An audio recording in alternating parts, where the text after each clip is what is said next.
Hello, আসসালামু আলাইকুম। আজকে আমরা শিখব ফায়ারওয়াল কি, কেন দরকার আর কিভাবে এটা আপনার নেটওয়ার্ককে সুরক্ষা রাখে। একদম বাস্তব উদাহরণ সহ। ভাবুন তো, আপনি বাড়িতে দরজা না লাগিয়ে ঘুমাচ্ছেন।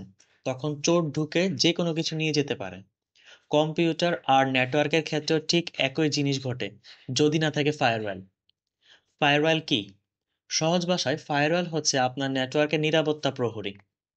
এটা এমন একটা সফটওয়্যার বা হার্ডওয়্যার যা ঠিক করে দেয় কোন ডাটা আপনার নেটওয়ার্কে ঢুকবে আর কোনটা ব্লক করতে হবে। মূলত দুই ধরনের ফায়ারওয়াল আছে: সফটওয়্যার ফায়ারওয়াল এবং হার্ডওয়্যার ফায়ারওয়াল। সফটওয়্যার ফায়ারওয়াল আপনার কম্পিউটার বা সার্ভারে ইনস্টল করা থাকে, যেমন Windows defender firewall. Hardware firewall আলাদা ডিভাইস বা পুরো নেটওয়ার্কের সুরক্ষা দেয়, যেমন সিসকো এএসএ, ফর্টিগেট, মাইক্রোটিক ফায়ারওয়াল। এখন আমরা জানবো যে কেন দরকার ফায়ারওয়াল। আপনারা হয়তো ভাবছেন অ্যান্টিভাইরাস তো আছেই, তাহলে ফায়ারওয়াল কেন? ফায়ারওয়াল শুধু ভাইরাস নয়, অনাকাঙ্ক্ষিত হ্যাকিং চেষ্টা, অবৈধ অ্যাক্সেস আর সন্দেহজনক ডাটা ট্রাফিক ব্লক করে দেয়। এখন আমরা জানবো যে ফায়ারওয়াল কিভাবে কাজ করে। ফায়ারওয়াল প্রতিটি ডাটা প্যাককে সোর্স আইপি থেকে ডেস্টিনেশন আইপি, পোর্ট নাম্বার ইত্যাদি চেক করে আর নির্দিষ্ট নিয়ম এবং অনুযায়ী গিয়ে কোন ডাটাটা যাবে অ্যালাউ করে অথবা ডিনে করে দেয়।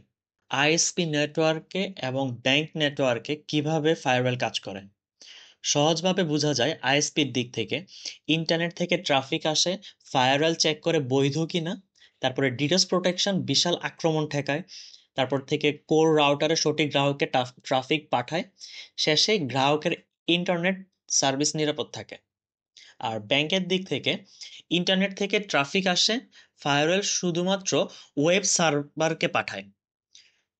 ডাব্লিউএএফ হ্যাকারদের এসকিউএল ইনজেকশন বা ওয়েব আক্রমণকে ব্লক করে দেয়। ইন্টারনাল ফায়ারওয়েল দেখে অ্যাপ সার্ভার থেকে কেবল প্রয়োজনীয় পোর্ট দিয়ে ডাটাবেসে সংযোগে যায় এবং ডাটাবেস প্লাস এইচএসএম সব গুরুত্বপূর্ণ ডেটা সুরক্ষিত রাখে।